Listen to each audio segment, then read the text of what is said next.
External Affair Insights। समय था साल 2020 और जगह थी नेपाल का काठमांडू शहर। अचानक से नेपाली राजनीति में आए भूचाल को संतुलित करने के लिए चाइना की एम्बेसडर नेपाली पॉलिटिक्स में काफ़ी ज़्यादा एक्टिव हो चुकी थी और इसी बीच चाइना की एम्बेसडर नेपाल के एक बहुत बड़े कद्दावर कम्युनिस्ट नेता के घर पर पहुंचती है। पर्दे के पीछे बंद कमरे के बीच चीनी राजदूत और नेपाली कम्युनिस्ट नेता के बीच एक गुप्त मीटिंग चलती है।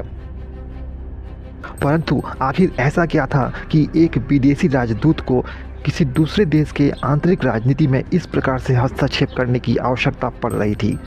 आखिर क्यों चीनी एम्बेसडर नेपाल के आंतरिक राजनीति में इस प्रकार से दिलचस्पी लेते हुए सभी नेपाली कम्युनिस्ट नेताओं के बीच एक समन्वय बैठाने की आवश्यकता पड़ रही थी? और एक प्रश्न यह भी उठता है कि वह कम्युनिस्ट नेता जो हमेशा से भारत पर आंतरिक हस्तक्षेप को लेकर के आरोप लगाते रहते हैं, आखिर वे एक विदेशी राजदूत के द्वारा नेपाल के आंतरिक राजनीति में हस्तक्षेप करने पर चुप्पी क्यों साधे बैठे थे और वे क्यों इस प्रकार से एक विदेशी राजदूत के साथ आंतरिक राजनीति पर इस प्रकार से नेगोशिएशन कर रहे थे? और किस प्रकार से चीनी राजदूत के और नेपाल के कम्युनिस्ट नेताओं के साथ हो रही इस प्रकार की राजनीतिक साठगांठ साउथ एशिया में एक नए जियोपॉलिटिक्स को पैदा कर रही थी? और किस प्रकार से नेपाल के आंतरिक राजनीति में चाइना के हस्तक्षेप भारत और नेपाल के रिलेशंस को प्रभावित करने जा रही थी?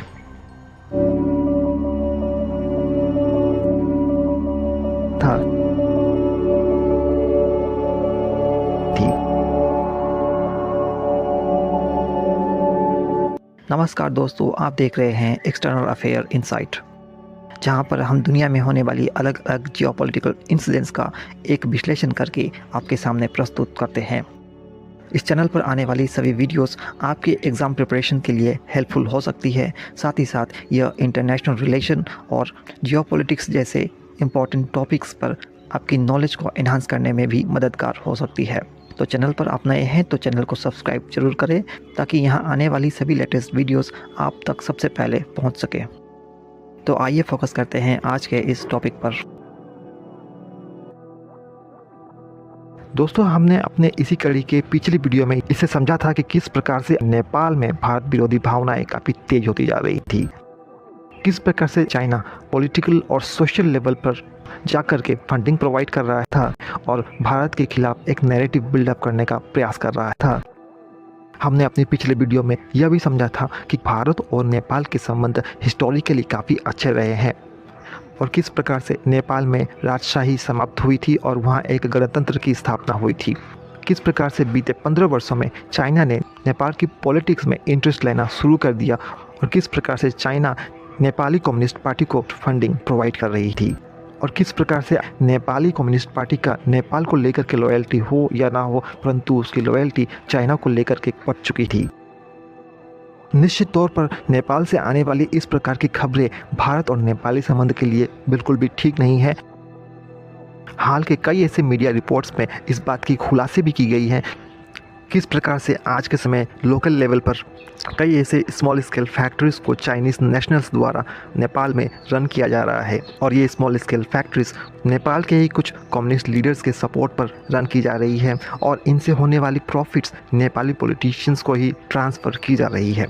इस प्रकार के फाइनेंशियल गेन्स के द्वारा नेपाली कम्युनिस्ट लीडर्स चाइना को फ़ायदा पहुँचाने का काम कर रहे हैं और इसी तरीके से आज के समय नेपाल में एक लेयर्स ऑफ कम्युनिस्ट लीडर्स तैयार की जा रही हैं जो कि आने वाले समय में चाइना के लिए एक बहुत बड़े एसेट के तौर पर काम करेंगे और आने वाले समय में नेपाल में होने वाली जनरल इलेक्शंस में चाइना के लिए एक फेवरेबल गवर्नमेंट बनाने का भी काम करेंगे। एक ऐसी गवर्नमेंट जो चीन के इशारों पर काम करने के लिए तैयार रहेगी और भारत की उपेक्षा करती हुई दिखाई देगी। और बीते वर्षों में यदि हम नेपाली पॉलिटिक्स को ध्यान से देखें तो ऐसा होते हुए भी साफ तौर पर देखा गया है। जिस प्रकार से बीते वर्षों में चाइनीज़ कम्युनिस्ट पार्टी द्वारा नेपाली कम्युनिस्ट पार्टी के साथ नेपाल में बेल्ट एंड रोड इनिशिएटिव के थ्रू कई सारे इंफ्रास्ट्रक्चर प्रोजेक्ट्स रन करने की बातें की गई हैं और किस प्रकार से इन्हें शुरू किया गया है। हमने बीते वर्षों में यह भी देखा है कि किस प्रकार से बेल्ट एंड रोड इनिशिएटिव के थ्रू चाइना ने नेपाल में कई ऐसे प्रोजेक्ट शुरू किए थे जो कि फाइनेंशियली कहीं से भी वायबल नहीं थे, परंतु चाइना ने जानबूझकर ऐसे प्रोजेक्ट्स को फंडिंग प्रदान की ताकि बाद में चल कर के चाइना नेपाल में अपनी डेट ट्रैप डिप्लोमेसी को आगे बढ़ा सके।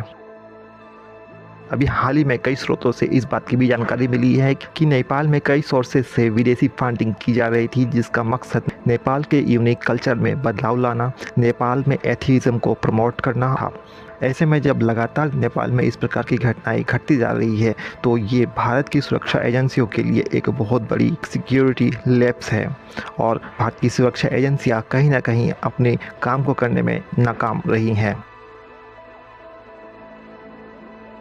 ऐसे में प्रश्न यह उठता है कि क्या भारत नेपाल में बढ़ रहे चाइना के इन्फ्लुएंस को रोक सकता है या फिर इसे जनता के सामने उजागर कर सकता है। आज के इस वीडियो में हम चर्चा करेंगे कि किस प्रकार से भारत को नेपाल में एक स्ट्रेटेजी पर काम करना चाहिए ताकि आने वाले समय में भारत एंटी इंडिया नैरेटिव को काउंटर कर सके। दोस्तों, हम सभी ये जानते हैं कि भारत और नेपाल के संबंध काफ़ी हिस्टोरिक रहे हैं और दोनों ही देशों के लोगों के बीच में रिलेशन इतने स्ट्रॉन्ग रहे हैं कि भारत और नेपाल के लोगों के संबंध को रोटी बेटी के संबंध के तौर पर भी देखा जाता है। यानी कि भारत के नागरिक नेपाल जाकर के भी रहते हैं और नेपाल के नागरिक भी भारत आकर के रहते हैं। यहाँ तक कि दोनों देशों के लोगों के बीच में वैवाहिक संबंध भी स्थापित की जाती है। ऐसे में ज़रूरत है कि अब भारत अपने इसी कल्चरल एंगल को एक्सप्लॉइट करे और अपने रिलेशंस को फिर से पटरी पर लाने का प्रयास करे। साथ ही साथ भारत को नेपाली पॉलिटिक्स में जिस प्रकार से चाइनीज़ फंडिंग की जा रही है, इस पर भी एक सर्विलांस रखने का काम करना होगा।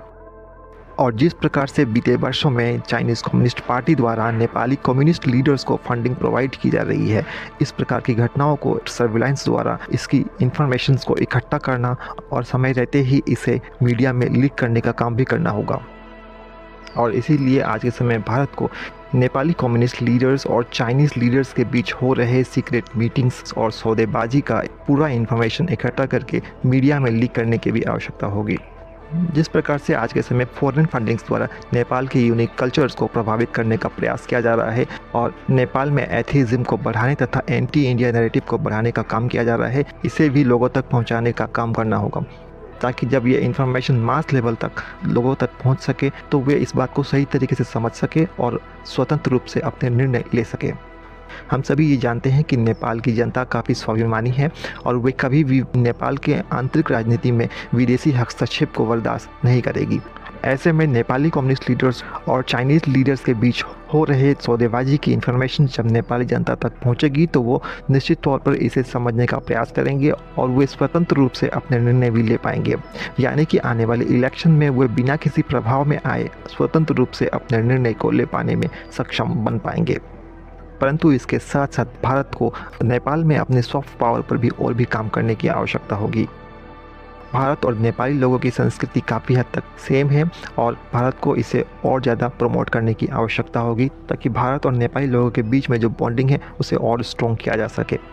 भारत नेपाल में और कई ऐसे इंफ्रास्ट्रक्चर प्रोजेक्ट को फाइनेंस कर सकता है जो कि नेपाली जनता को मुख्य रूप से प्रभावित करेगी। अगर हम नेपाल में चाइना द्वारा की जा रहे इंफ्रास्ट्रक्चर प्रोजेक्ट्स को देखें तो वो ऐसे प्रोजेक्ट्स होते हैं जो इकोनॉमिकली वायबल नहीं होते हैं और कहीं ना कहीं ये नेपाली इकोनॉमी पर एक बर्डन बनने का काम ही करती है। परंतु इसके विपरीत आज के समय भारत को ऐसे इंफ्रास्ट्रक्चर प्रोजेक्ट्स को फाइनेंस करने का काम करना चाहिए जो कि नेपाल की इकोनॉमी को सकारात्मक रूप से प्रभावित करे और नेपाली जनता को सीधे तौर पर फ़ायदा प्रदान कर सके। भारत ने नेपाल में बीते वर्षों में कई हाइड्रो इलेक्ट्रिक प्रोजेक्ट्स को फाइनेंस भी किया है और उसे बनाने का काम भी किया है। अगर भविष्य में इसे लेकर के और नई संभावनाएं पैदा होती है तो भारत को इस विषय पर भी जरूर काम करना चाहिए। भारत ने रेलवे प्रोजेक्ट्स को भी फाइनेंस किया है, जैसे कि भारत से लेकर के सीधे काठमांडू को जोड़ने वाली रेलवे लाइन पर भी काम करने की योजना है और भारत को इस पर तेज़ी से काम करने की आवश्यकता भी है। साथ ही साथ भारत इंडियन रेलवे को भारत से नेपाल के पोखरा शहर तक रेलवे कनेक्टिविटी प्रदान करने पर भी भविष्य में काम कर सकती है। अभी हाल ही में भारत ने नेपाल को एक बहुत ही स्पेशल राइट प्रदान करते हुए नेपाल को भारत की इलेक्ट्रिकल ग्रिड्स को यूज करते हुए बांग्लादेश में इलेक्ट्रिसिटी सप्लाई करने का अधिकार भी प्रदान किया है। यानी आज के समय नेपाल भारत के ही इलेक्ट्रिक ग्रिड को यूज करके अपनी इलेक्ट्रिसिटी को सप्लाई कर सकता है। परंतु अफसोस इस बात का होता है कि भारत इतनी सारे फाइनेंशियल असिस्टेंस प्रोवाइड करने के बावजूद इसका सही से एडवर्टाइजमेंट नहीं कर पाता है।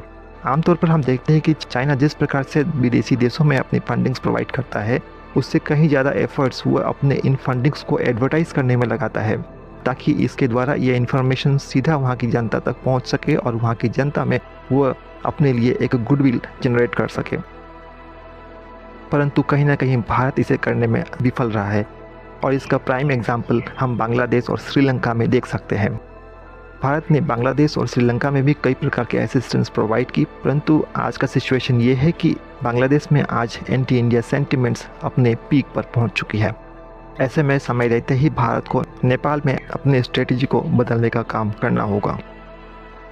भारत की हमेशा से यही नीति रही है कि वे पड़ोसी देशों के नेचुरल रिसोर्सेज को कभी एक्सप्लॉइट नहीं करता, बल्कि उनके नेचुरल रिसोर्सेज को हमेशा उन्हीं के देश के डेवलपमेंट में यूज़ करने पर फोकस करता है। और इसका प्राइम एग्जांपल है अफ़गानिस्तान।